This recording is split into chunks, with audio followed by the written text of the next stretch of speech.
వదురుబోతులు, మోసపుచ్చువారు, దుర్లాభము కొరకు బాధించువారు, కుటుంబాలను పాడు చేయవారని అంటాయి.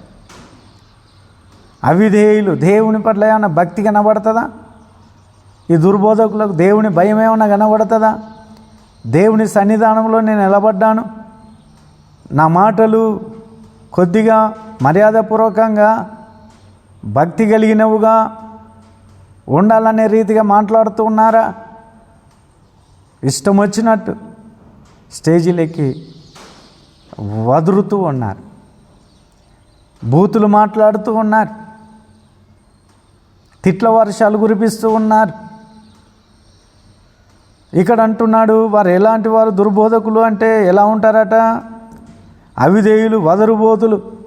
వాళ్ళు నోరు తెరిస్తే ఓ పెద్దగా ఎలా పడితే అలా వదులుతూ ఉంటారు. వారు మోసపుచ్చువారు, దుర్లాభము కొరకు బోధిస్తారు. వీళ్ళ ద్వారా కుటుంబాలే వినాశనమై విశ్వాస మార్గంలో సన్నగిల్లి లోకంలో కలిసిపోతున్నారు. ఇంకా మనం గమనించినట్లయితే పేతురు రాసిన 2వ పత్రిక 2వ అధ్యాయం 1 నుండి 3 వచనాలు, ప్రభువును కూడా విసర్జించుతారట, నాశనకరమగు భిన్నాభిప్రాయాలను రహస్యంగా బోధిస్తారట. దేవుని వాక్యాన్ని రహస్యంగా బోధిస్తారట. ప్రేమైన దేవుని పిల్లారా, భిన్నాభిప్రాయాలు కలిగి రహస్యంగా వాళ్ళకి ఏం చేస్తారంటే ఎక్కిస్తూ ఉంటారు.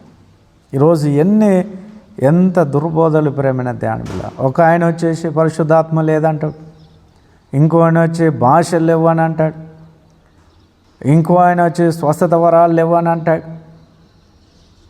ఇంకా ఆయన వచ్చి దేవుని మందిరంలో సంగీతము వాయించకూడదని అంటాడు, ఇంకో ఆయన వచ్చి నిలబడి ఆరాధన చేయొద్దని అంటాడు, ఇంకో ఆయన వచ్చి మోకాళ్ళ మీదనే ఆరాధన చేయాలంటాడు,